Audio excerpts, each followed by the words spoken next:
예. 오늘 그 성의 큰 기쁨이라고 좀 제목을 정하고 말씀을 같이 나누려고 하는데요. 빌립이라는 사람이 등장을 합니다. 오늘 주인공인데 이 빌립이라는 사람은 우리가 잘 알고 있듯이 초대교회 일곱 집사 중에 한 사람입니다. 그 이름은 이 문자 그대로 하면 말을 사랑하는 사람이라고 하는데요. 그냥 단순히 말을 사랑한다라고 해서 그냥 그 사람은 말하고 친숙한가 보다 이게 아니라 말을 잘 타는 사람이라고 이제 의역을 해서 저희가 해석을 하면 좋습니다.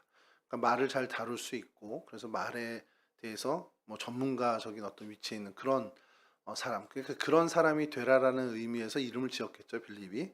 그래서 어떻게 보면은 이것을 의역해서 다른 의미로 하면 용사라는, 그러니까 장군이라는 이름에 가깝습니다. 그러니까 오늘날 우리 한국 사람이 이 의미를 가지고 이름을 진다 그러면 우리 유명했던 그 방송인 있죠, 이장군처럼 그 장군이라는 이름이 아마 가장 걸맞는 이름이 아닐까라는 거예요. 이 사람은 헬라파 유대인으로서 디아스포라 출신이었고요. 초대교회 일곱 집사 중에 한 사람이었던 것 우리가 잘 알고 있고, 광야길에서 에디오피아의 관리인, 그 어떻게 보면 시무장인 사람을 만나서 그를 전도하는 일도 있었고요. 그리고 뭐 이거는 유명한 얘기는 아니지만 사도행전 21장에 보면은 이 사람이 가이사라에 머물면서 이제 해안가죠. 해안가에 머물면서 딸이 4명 있었다라는 기록이 있는데 그 딸 4명도 예언을 하는, 그러니까 성령 충만한 사람이었다라는 기록이 있습니다. 이 사람에 대해서 뭐 이렇게 뭐 우리가 많이 뭐 살필 이유는 뭐 굳이 이 사람을 뭐 그렇게 알아야 돼요 이렇게 얘기하면 할 말은 없지만, 오늘 이 사도행전 말씀을 보면서 우리가 좀 다시 한번 우리의 삶의 자세, 특별히 신앙의 태도를 좀 갖추면 어떻겠냐라는 생각이 좀 들었습니다. 예수님께서 부활하시고 이제 승천하신 다음에 성령 하나님을 보내주셨죠. 50일 후에 성령 하나님이 오시면서 성령 충만의 그 오순절 강림의 사건이 이제 벌어집니다.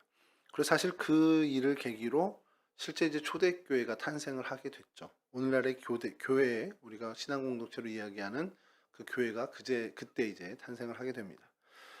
사람들은 세상 사람들도 마찬가지고 모든 사람들 마찬가지예요. 뭔가 세력이 이렇게 규합되고 뭔가 사람들이 막 모이게 되면 주시를 하게 됩니다. 그리고 그 모이는 어떤 목적이라든지 형태가 우리와 좀 다르네 하면 이제 경계를 하기 시작하죠. 그러면서 그 운집된 힘이 뭔가를 발휘하는데 그 발휘하는 그 부분이 내 생각과 좀 다른 곳으로 발휘하면 우린 두려움을 느끼게 됩니다. 모든 기득권들이 그렇고요. 모든 조직들이 다 그렇습니다. 그래서 어떤 사람들이 운집하고 또 집중하고 그런 단체를 결성하는 것은 힘이 생기는 일이라고 생각을 하고, 그래서 기존의 힘을 갖고 있는 기득권들은 항상 예의주시하고 그것을 경계하면서 아니다 싶으면 이제 그것을 와해시키는 일을 이제 집중적으로 하죠. 초대교회가 갑자기 급성장을 하게 됩니다. 많은 사람들이 교회에 모이게 되고 또 어떤 교회가 이제 성장해 가면서 당시의 기득권이었던 종교 지도자들과 로마의 주목을 끌 수밖에 없었습니다. 그리고 그들이 볼 때에 자기들에게 어떤 지지하는 세력이 아니다라는 판단이 됐겠죠. 그래서 당시에 이제 종교적 지도자들, 종교적 기득권자였던 종교 지도자들은 이런 초대교회의 모습이 탐탁치 않았습니다. 그리고 자신들에게 위협이 됨을 감지하고 이제 그것을 핍박하기 시작하죠. 그리고 그 우리가 잘 알듯이 그 핍박에 선봉에 섰던 사람이 사도 바울입니다. 그때 당시에 이제 사울이라는 이름을 갖고 있었는데요. 이런 어떤 초대교회의 모습을 사도행전 이제 초반에 이제 성경에서 이제 묘사를 해주는데, 이렇게 어떤 급성장을 이루고 그래서 그 사회 전반에 어떻게 보면 요동을 치게 하는 그런 어떤 조직으로 성장해 간다라는 것 외에 이 초대교회 모습을 성경 안에서 몇 가지로 묘사를 하는데, 그 중에 한 사건, 한 모습이 이제 좀 두드러진 게 있습니다. 이런 모습이 있네. 이게 그러면 어떤 것을 의미하나라는 이제 궁금증을 가질 만큼 조금은 독특한 사건이 초대교회 안에서 벌어지는데요. 그 사건이 뭐냐면 새로운 일꾼 7명을 세우는 사건이었습니다. 왜냐하면 예수님의 제자들도 많았고 이제 사도를 위시한 제자들이 많았는데 그들로 하여금 충분히 할 수 있는 일이라고 여겨지는 일이에요. 그러니까 이들이 무슨 일을 했냐면 구제와 봉사하는 일에 전념하는 그 7명을 새로 세우게 됩니다. 이게 뭐냐면 말씀 사역과 봉사 사역을 이제 나누게 됐다라는 거예요. 그 초대교회에서 정확히는 예루살렘 교회죠. 말씀을 담당하는 사역자들과 봉사와 구제를 담당하는 사역자들을 구분하자라는 거죠. 이런 게 뭘 의미하냐면 규모적으로 그만큼 거대한 조직이 됐다라는 겁니다. 어떻게 이제 중소형 교회에서 대형 교회로 가고 있다라고 이제 보면 되죠. 오늘날로 치면요. 그래서 이 새로운 사역, 이 구분된 사역, 그래서 이 봉사 사역에 집중할 수 있는 새로운 사역자 7명을 새롭게 세우는 그런 모습이 초대교회 이제 어떤 한 사건으로 이렇게 다루게 되는데요. 뭐 여기서 집사님 저희가 하는데 사실은 원어에는 집사란 표현이 되어 있지는 않습니다. 그냥 새로운 일꾼 7명이라고만 되어 있고 그것을 우리가 이제 편의상 그래 새로운 어떤 봉사 사역에 어떤 사역을 하는 사람이니까 그때 이제 한국 교회에서 성경을 번역하던 당시에 그럼 집사라는 표현이 맞겠구나 해서 집사님이 된 겁니다. 그러니까 여러분 집사님은 뭘 하는 사람이에요? 정확히 우리 한국 교회에서도 이제 집사라는 총무가 생기게 됐는데 어, 일하시는 분입니다. 사역하는 분, 일하는, 봉사하는 분이 집사님이죠. 여하튼 네 7명의 사람을 뽑게 되는데 사람을 세우는 선별 기준이 있습니다. 사람을 세우는 기준이 있었는데 뭐냐면 지혜와 믿음이 충만한 사람을 세운다라는 겁니다. 지혜와 믿음이 충만하다라고 표현은 했지만 사실 이거는 뭐 그냥 한마디로 성령 충만한 분을 세웠다라는 겁니다. 성령 충만한 사람을 7분을 세우게 됐다라는 거예요.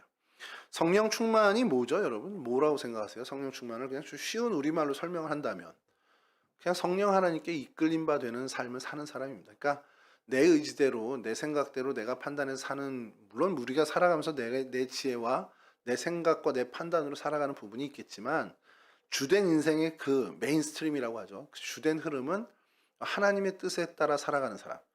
그것을 이제 성령 하나님께서 우리를 인도하신다고 우리는 표현하는데 그렇게 성령이 우리를 이끄는 그러한 삶을 사는 사람을 우리는 성령 충만한 사람이라고 얘기합니다. 뭐 큰 방언을 하고 막 통성으로 기도하고 물론 그런 모습이 없지는 않겠지만 그 단편적인 모습만이 성령 충만한 모습이 분명히 아니고요.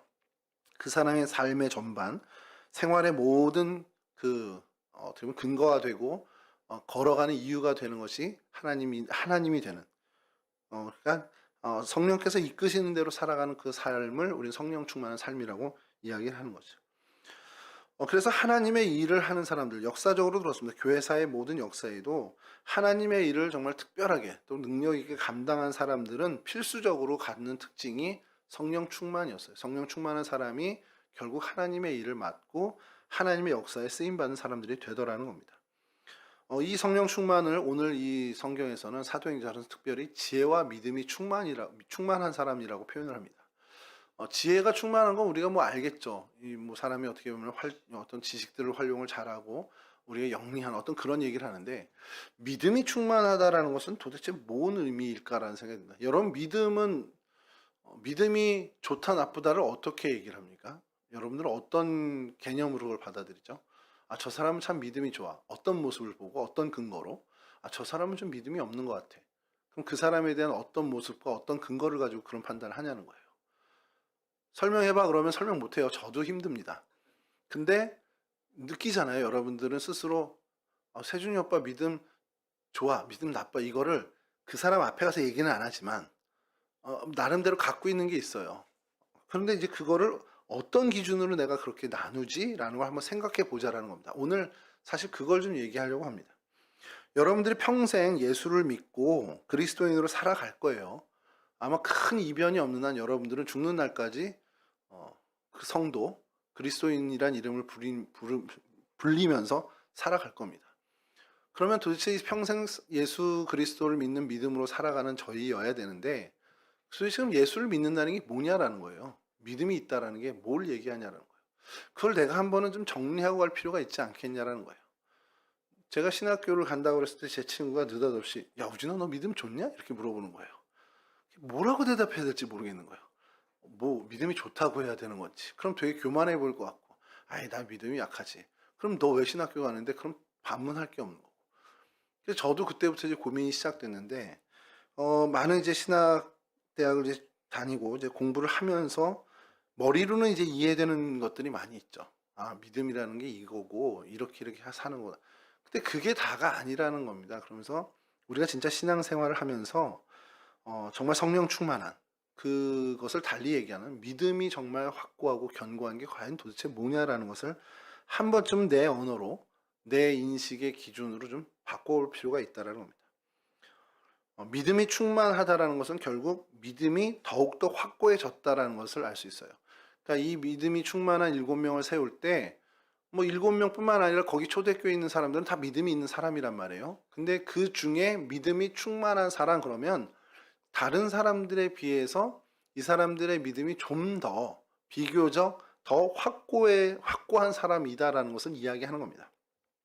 그럼 뭐에 대한 확고함이냐는 거예요. 뭐가 더 견고해진 거냐는 거죠. 여러분, 믿음의 핵심이 뭡니까? 그냥 여러분 고민하면서 좀 들으시면 좋겠어요. 믿음의 최핵심이 뭐예요? 여러분, 뭘 믿고 사는 사람입니까? 예수를 믿는다는 게 도대체 뭡니까? 예수님 나 당신 믿어요. 뭐 예를 들어서 세준아 나 너 믿는다, 이런 거예요? 예, 예수님이 하나님이신 걸 믿는데 그것만으로 되나요, 우리가? 예수님은 하나님이세요. 하나님은 하나님이세요. 와, 어쩌라고. 제 친구 얘기를 자꾸 해서 죄송한데, 굉장히 똑똑한 친구입니다. 지금 대기업에 임원 직전까지 가 있는데, 그 친구가 저한테 하는 얘기, 지금까지 제가 가슴에 정말 잘 박힌 못처럼 이게 뽑히지 않는 그 질문이 있습니다. 야, 나 하나님이 있는 거 믿어.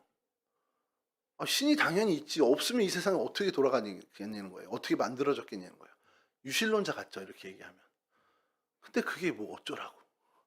신이 있는 거랑 내가 그를 신앙의 대상으로 삼는 거랑 왜 그렇게 해야 되냐는 거예요.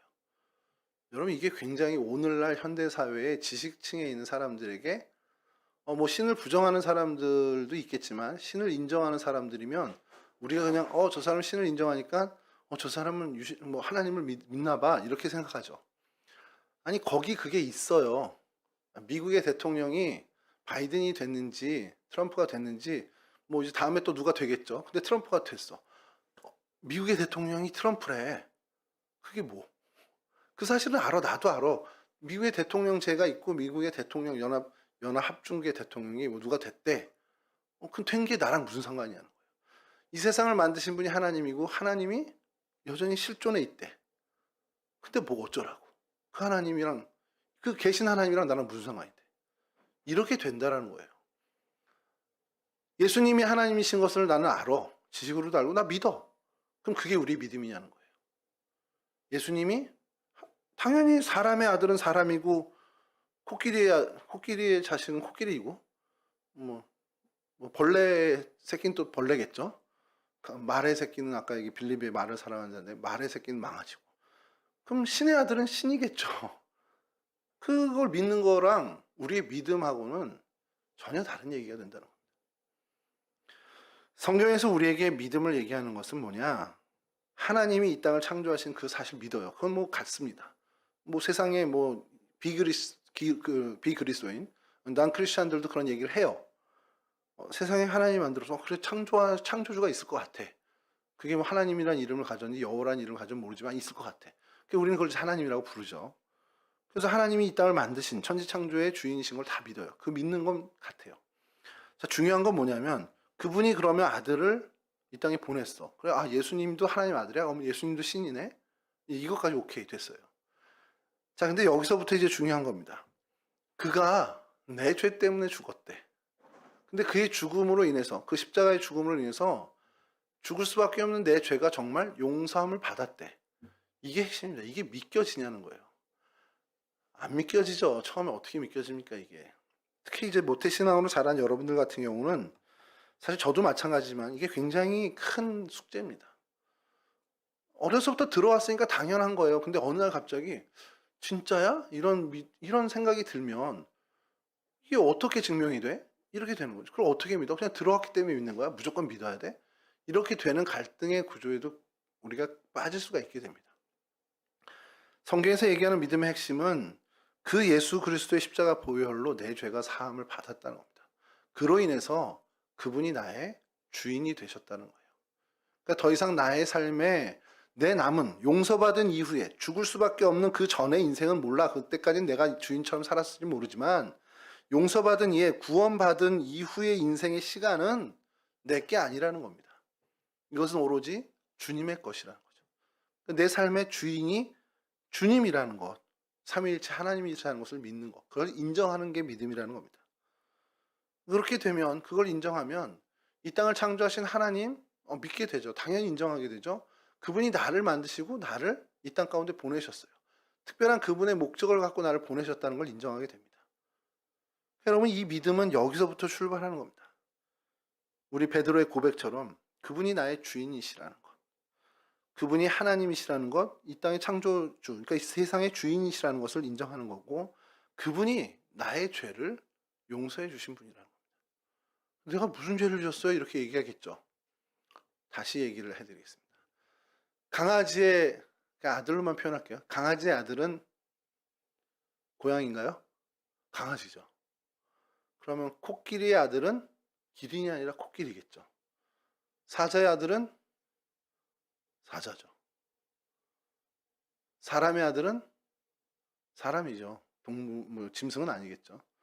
그럼 신의 아들은 아까 말씀드린 것처럼 신이죠. 죄인의 아들은 죄인입니다. 죄인의 아들은 연좌제 얘기하는 거 아니에요? 이렇게 얘기하시는데 그게 아니라 인간이 만들어 오는 법률의 어떤 틀에 어떤 범법자로서의 죄인이 아니라 본질적인 죄인. 그러니까 본질적인 하나님과 분리된 상태를 죄라고 합니다. 그러니까 관역에서 벗어난 상태, 그러니까 하마르티아라고 이제 히브리어에서 죄를 정의하는데 관역에서 벗어난 거예요. 그러니까 정조준해야 돼서 그쪽으로 날아가야 돼. 이 틀 안에 있어야 되는데 그게 이제 하나님과 관계죠. 하나님께 분리되지 않아야 하는데 그것이 분리되고 조준이 빗나간 관역을 향하는 게 죄인 거예요. 그러니까 그 인생이 하나님을 향하지 못하고 그 관역에서 벗어난 하나님과 분리된 상태인 그를 본질적인 죄인이라고 얘기합니다. 그러니까 이게 우리 인간의 언어로 다룰 수 있는 대입할 수 있는 단어가 죄밖에 없어서 죄인이라고 하는 거예요. 그리고 이 땅에서의 그 형법, 민법 모든 이제 사법 체계의 법을 위반한 범법자도 우리 죄인이라고 하는데 그냥 그거를 우리 편의상 범죄자라고 합시다. 그거는 그냥. 이 죄인은 본질적인 죄인은 하나님으로부터 분리된 죄의 죄성을 가진 죄인이에요. 그 죄성을 가진 자의 아들은 죄성을 가진 죄인입니다. 근데 그 계속해서 내려오는 죄인의 아들로서 죄인을 낳고 죄인이 또 죄인을 낳는 그 인류의 어떤 그 모든 그 고리를 해결하는 건 뭐냐? 하나님으로부터 분리되지 않은 하나님과 어떻게 보면 연결되는 하나님과 어떻게 보면 대면할 수 있는 그러니까 뭐 표현이 참 어려울 수 있는데 하나님과 분리된 그것이 다시금 이어지게 하는 그게 중요한 거죠. 그게 이제 죄인 상태에서 벗어나는 건데 그 일을 이루신 게 예수 그리스도의 십자가 보혈의 사건이라는 겁니다. 이게 뭐 굉장히 복잡할 수 있는데 그냥 간단한 얘기예요. 하나님을 도저히 만날 수 없는 지경에 있는 형편의 사람이 그러한 본질적인 인간이 예수 그리스도의 보혈로 인해서 그 길이 열렸다는 겁니다. 하나님께 나아갈 수 있는 길이 열렸다는 거예요. 그게 십자가 사건입니다. 그러니까 여러분 저 모두가 다 우리는 이제 하나님께 나아갈 수 있는 어떻게 보면 죄인의 길에 죄인에서 구원받은 어떻게 보면 죄의 본질적인 죄인에서 벗어나는 그럼 비죄인이라고 해야 되나? 하여간 그런 죄의 상태에서 이제 더 이상 죄인이 아닌 사람들이 된 거예요. 그러나 좀 더 지금 더 한 걸음 들어가면 죄의 결과는 죄의 삭은 사망입니다. 죽음입니다. 근데 어쨌든 우리가 인정은 받았지만 인정은 받았어요. 하나님 이제 너 죄인 아니야 라고 선언을 해주셨습니다. 예수 믿는 그 믿음으로 말미암아 우리 이제 더 이상 죄인이 아닙니다. 그러나 그 계속해서 내려오던 인간으로서의 어떤 본질적인 죄성은 여전히 우리 안에 있기 때문에 죽음을 면할 수는 없어요. 그래서 우리는 육신의 죽음을 거칠 수밖에 없는 존재입니다. 아예 처음부터 죄인이 되지 않았다면 아담과 하와의 그 시절에 애초에 죄인이 되지 않았다면 육의 죽음도 없었겠죠. 그러나 어쨌든 본질적인 죄인이 되었기 때문에 이 죽음은 피할 수는 없습니다. 그래서 육신의 죽음은 우리가 감당해야 되는 부분이에요. 그러나 우리가 영원히 죽지는 않는다는 것. 그래서 그것을 주님께서 부활로 우리에게 보여주셨습니다. 처음 표적이 되어주셨죠. 그러니까 예수 그리스도를 믿는 우리는 하나님으로부터 이제 의인이라, 그러니까 죄인이 아닌 의인이라 칭함을 받게 되었고 예수 그리스도의 부활의 그 모습대로 우리 역시도 부활하는 죽음을 이기고 죽음을 딛고 다시금 영원한 생명으로 부활하는 그러한 존재들이 되었다는 거예요. 뭐 이제 부활 하나만 갖고도 얘기하면 뭐 성경의 증언을 가지고 얘기하면 뭐 복잡해지죠.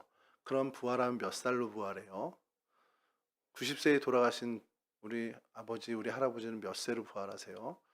그럼 우리 할아버지 90세에 부활하고 우리 증조할아버지 뭐 40세에 돌아가셨을 때 부활하면 우리 할아버지가 더 나이 많네요. 뭐 이런 얘기들을 많이 들어요. 교회 학교에 이제 얘기를 하다 보면. 여러분도 한번 생각 안 해보십니까? 몇 살로 부활할 것 같아요? 만약에. 아, 나이 없음. 야, 그러면은 저는 20대인데. 아이, 그러니까 이게 성경에 있는 근거대로만 얘기하자고요. 내 상상 말고. 성경에 있는 근거대로만 얘기하면 알아볼 수 없습니다. 지금 내 모습이 아니에요. 예수 그리스도의 부활하신 그 모습을 무덤가에서 만났던 여인들도 못 알아봤습니다. 3년 내내 같이 있었고 거의 뭐 숙식을 같이 한 사람인데도 못 알아봤어요. 동산직인 줄만 알았습니다. 엠마오로 가던 두 제자, 그 두 제자 역시도 그 엠마오까지가 25리예요. 한 11km, 12km 정도 되는 거죠. 그 길을 계속 같이 걸어가는데도 그가 예수님인 줄 모릅니다. 그래서 그곳에 도착해서, 이 엠마오에 도착해서 식탁에 앉아 식사를 나누는 과정에 그들의 영안이 열리면서 예수를 알아본 거예요. 그리고 예수님은 사라지고. 그런 어떤 부활 이후의 주님의 모습만 우리가 바라본다면 적어도 외모는 예수님이 아니었을 거라는 거죠. 그러니까 여러분과 제가 어느 날 이제 최후의 날 만나서 부활할 거 아니에요. 그럼 제가 세준이의 이 모습을 기억하면 세준이를 못 찾습니다. 뭘로 알아봐야 돼요?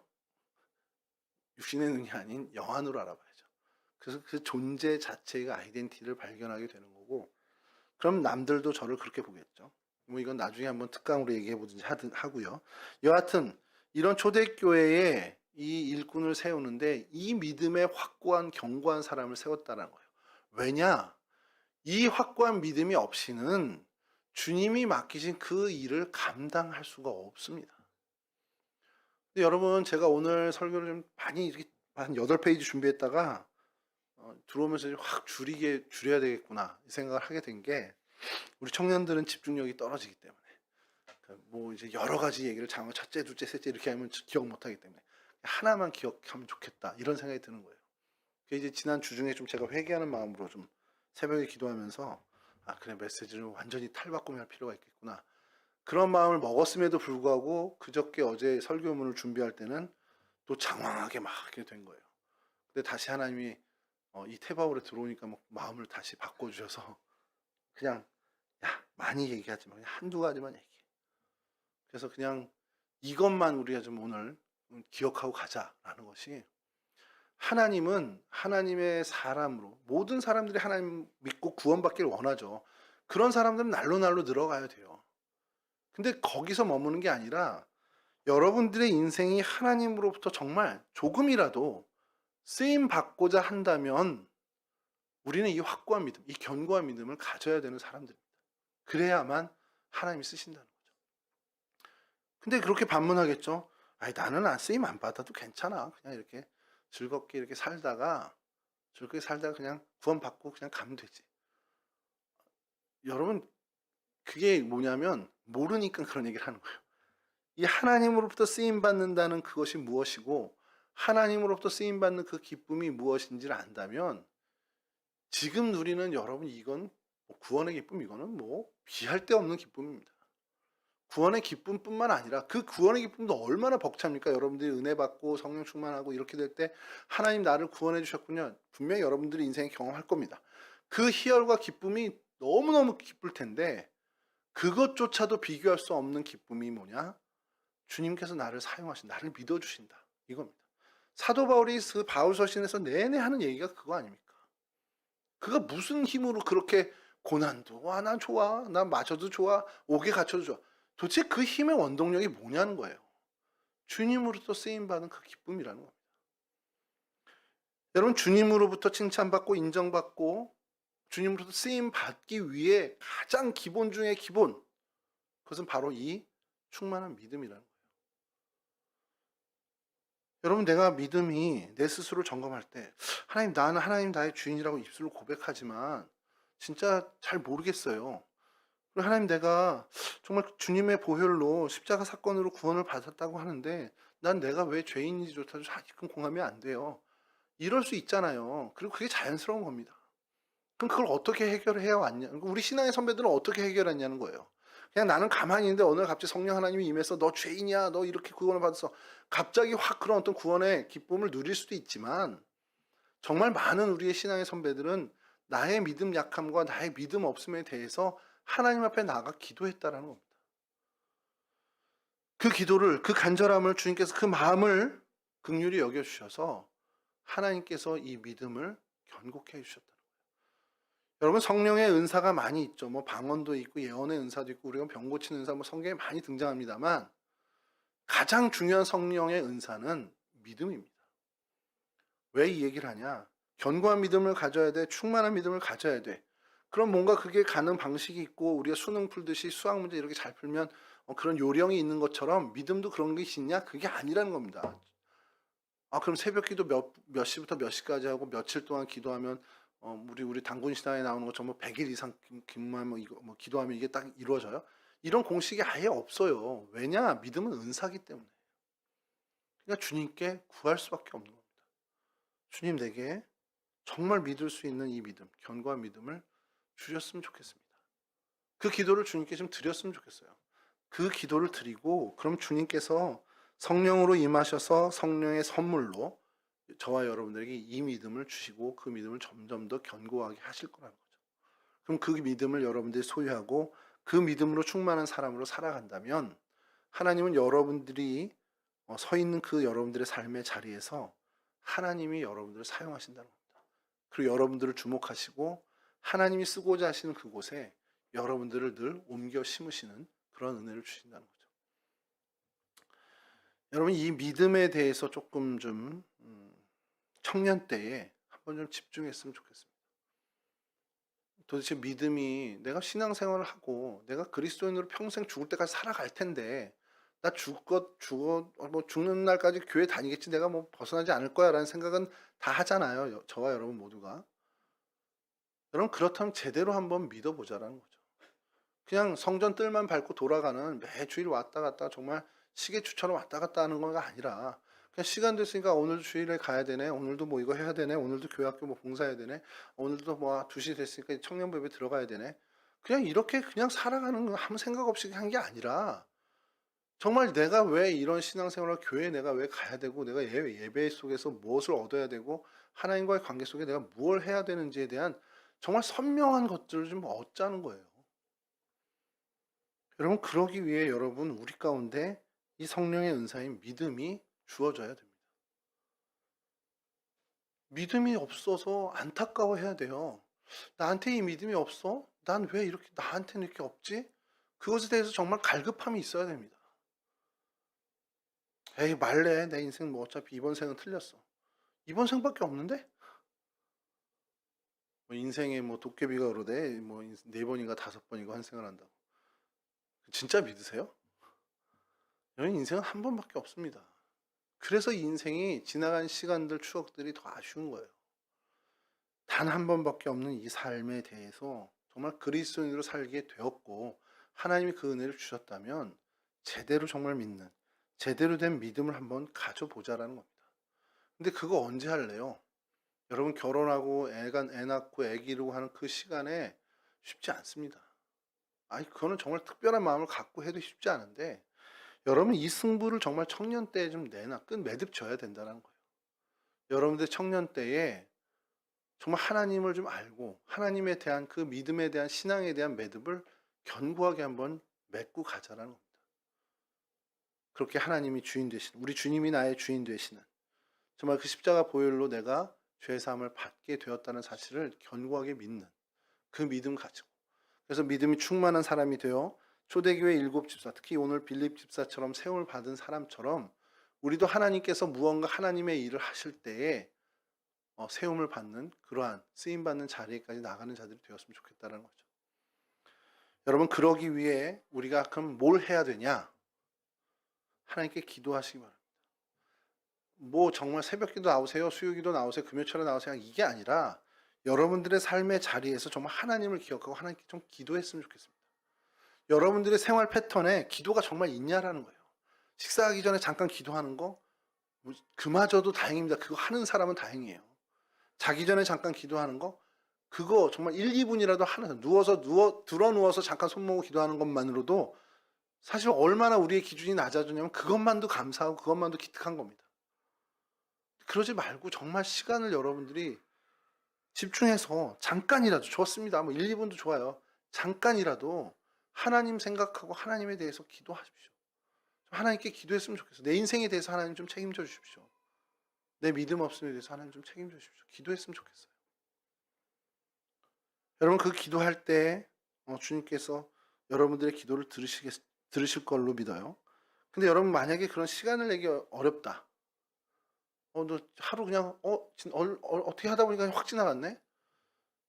그러면 차선책으로 뭐냐? 예배에 빠지지 마십시오. 적어도 그 예배의 시간만큼은 여러분 기도하는 시간이 되잖아요. 하나님과 교제하는 시간이 되잖아요. 그럼 여러분들에게 주어진 시간이 있어. 근데 예배가 가능해.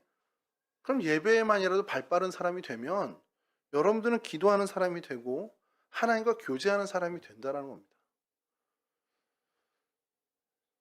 어릴 때 저희 어머니가 교회를 그렇게 자주 가시는 거예요. 뭐 이렇게 자주 가 교회를 일주일에 한 번만 가면 되는 거지 라는 생각을 가졌어요. 왜 이렇게 자주 가지? 근데 저희 어머니가 그 얘기를 하더라고요. 이게 삶의 루틴이 되는 거죠. 그때는 루틴이라는 표현을 안 했지만 삶의 습관이 된다는 거죠. 삶의 습관이 되면 적어도 나는 그 시간만큼은 하나님과 교제하잖아. 아니 물론 그 이후 시간에도 교제해야 되는 게 맞는데 적어도 미니멈 이 시간만큼은 내가 하나님을 생각하잖아. 저희 어머니가 새벽 기도를 빠지지 않고 지금도 이제 거의 팔순이 되셨는데도 새벽 기도를 계속 가시는데 저희 어머니는 그 시간이 제일 행복하다고 하셔요. 근데 저도 그 시간이 행복합니다. 적어도 하루에 그 시간만큼 내가 하나님을 기억하잖아요. 여러분 일주일에 한 번 기억하는 것과 일주일에 7번 기억하는 것과 누가 더 교제의 끈이 끈끈하고 더 단단하겠습니까? 여러분 하나님과의 교제의 끈, 그리고 기도도 하나님과의 교제인데 예배도 하나님과의 교제고요. 하나님과의 교제가 제일 중요하죠. 하나님과 분리된 게 죄니까 그 죄와 정반대는 하나님과 연결되는 거고 그건 우리는 하나님과의 교제라고 얘기할 수 있죠. 그럼 하나님과의 교제를 어떻게 이룰 겁니까? 개인 기도도 좋아요. 다 됩니다. 근데 좀 더 확실한 방법은 예배입니다. 학교에서 책풀이 있으면 더 좋겠는데 여러분들 학교 다니는데 정말 그 예배에 집중했으면 좋겠어요. 그럼 적어도 그 시간만큼은 하나님과 교제하는 시간입니다. 집에서 가정 예배 있으면 거기에 좀 집중하십시오. 진짜 밥상머리 앞에서 기도하는 그 짧은 시간이라도 정말 하나님께 정말 집중했으면 좋겠습니다. 그럼 적어도 하루에 3번은 두 끼 먹는 사람은 2번은 하나님께 집중하는 시간이 되잖아요. 하나님과 교제하는 시간이 되잖아요. 여러분 이 한 주간 또 앞으로 여러분의 남은 인생 속에 하나님과 교제하는데 그 일을 정말 최우선순위로 놓는 사람이 되었으면 좋겠습니다. 그렇게 정말 도대체 교회에서 우리의 신앙의 선배들이 아빠, 엄마, 할아버지가 얘기하는 그 믿음이 뭔지 그냥 귀 따갑게 들었는데 얘기는 무슨 문자적으로 얘기하는 건 알겠는데 공감을 못하는 인생으로 끝나지 말고요. 우리 목사님이 얘기하는 믿음이 저거구나. 우리 할아버지가 우리 할머니가 우리 엄마가 아빠가 얘기하는 믿음이 저거구나. 저 기쁨을 얘기한 거구나. 이 환희를 얘기하셨던 거구나.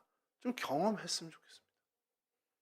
그와 같은 정말 하나님과의 교제가 정말 돈독히 정말 강력하게 맺어지는 그러한 인생 사시는 우리 청년 여러분 되시기를 주님의 이름으로 간절히 축원합니다.